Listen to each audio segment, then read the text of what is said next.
ऐसी परिस्थिति में इतना भार होने पर भी अगर कर्ण के बाण अर्जुन के रथ को थोड़ा भी पीछे धकेल दे रहे हैं, इसका मतलब कितनी ताकत उन बाणों में होगी। जैसे अर्जुन का रथ बड़ा धक्का लगने पर भी थोड़ा ही पीछे जाता था, उसी तरह से बंधुओं आपके पापों के प्रायश्चित के लिए आपके भगवान तपस्या कर रहे हैं, इसीलिए आप फिर भी आप पहन पा रहे हो, इसीलिए थोड़ा बहुत सुख का अनुभव कर पा रहे हो। अगर भगवान आपके लिए न करते तो आपकी दुर्दशा का कोई पार नहीं। और भगवान ने आपके लिए व्यवस्था दी है। क्या व्यवस्था? आपके मन की जो भी कामना हो उसको पूरा कर लेना।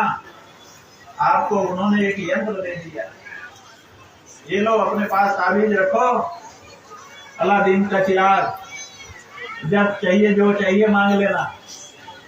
वो क्या है, कौन सा ताबीज है, कौन सा चिराग है, कौन सा वो पारसमणि का पत्थर है जो भगवान ने हमको दिया है कि जब हमको जो इच्छा हो उससे हम पूरी कर सकते हैं।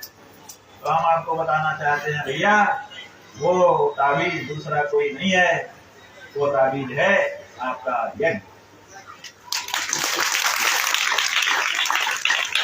सह यज्ञाः प्रजा सृष्ट्वा पुरोवाच प्रजापतिः अनेन प्रसविष्टध्वम् एष वो इष्टकामधुक्, एष वः अस्तु इष्टकामधुक्। ये तुम्हारे लिए तुम्हारी मनोविरचित इच्छाओं को पूरा करने का माध्यम है, ये ले लो। और कब इसको दिया हमको?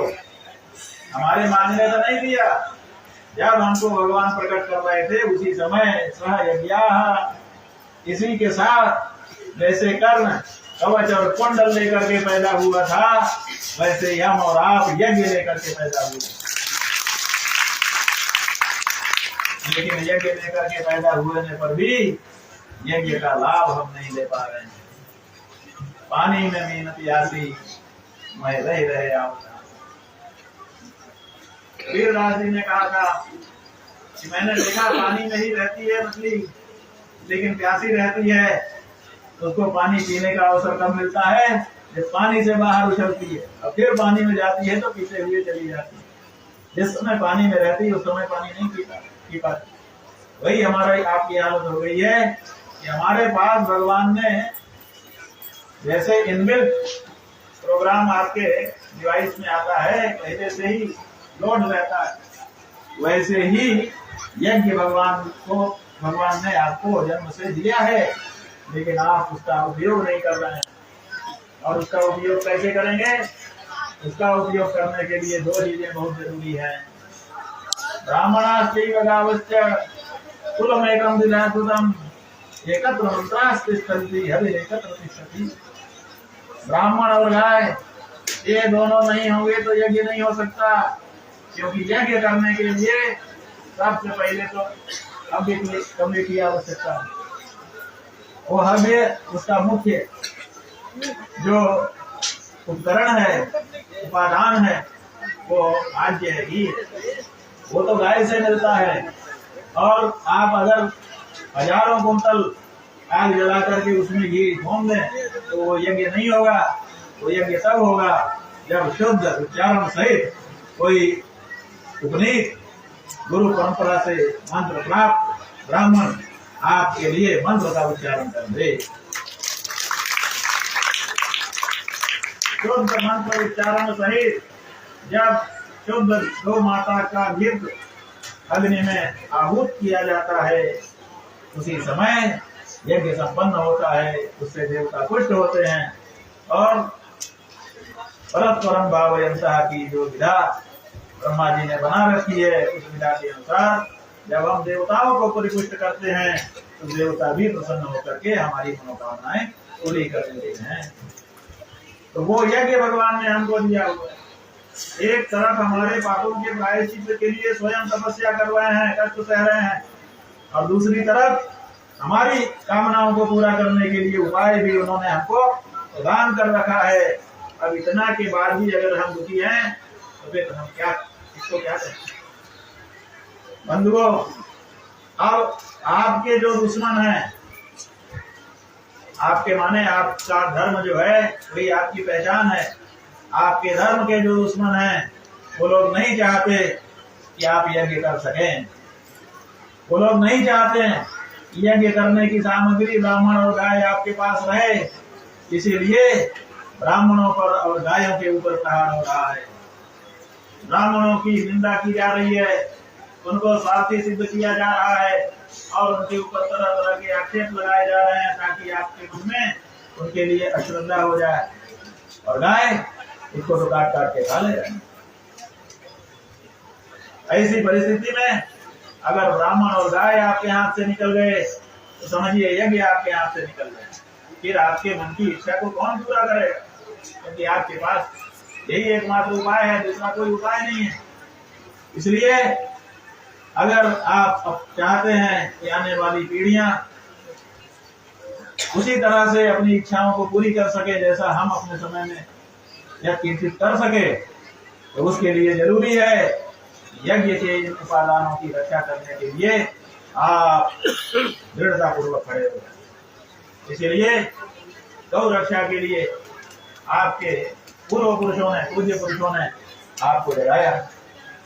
धर्म सम्राट स्वामी कृपात्री जी महाराज का नाम,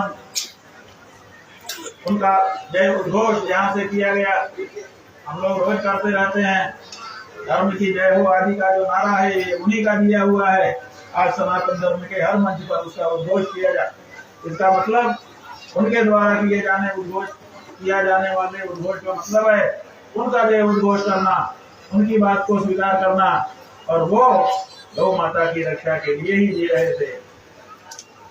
देश में सबसे बड़ा आंदोलन उन्हीं धर्म सम्राट स्वामी कृपात्री जी महाराज की तरफ से किया गया था।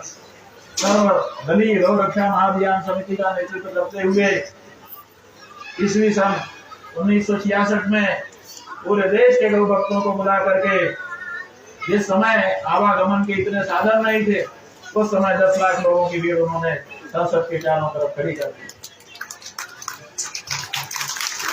क्या चाहते थे? सरकार से पैसा चाहते थे? सरकार से कोई पद चाहते थे? सरकार से कोई पुरस्कार चाहते थे?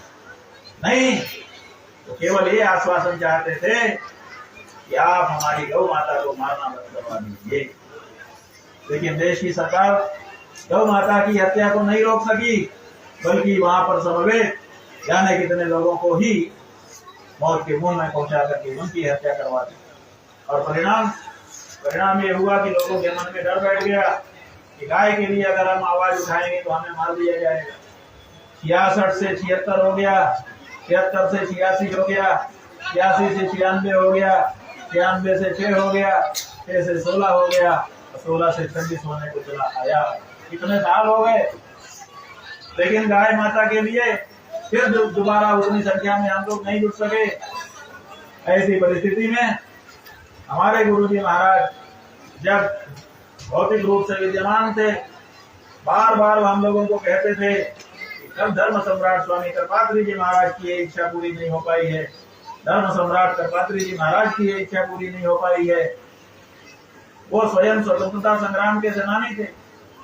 एक बार हमने उनसे पूछा, गुरुजी ये बताइए कि जब आप बचपन से ही सन्यासी हो गए थे तो आपने स्वतंत्रता संग्राम में भाग क्यों लिया?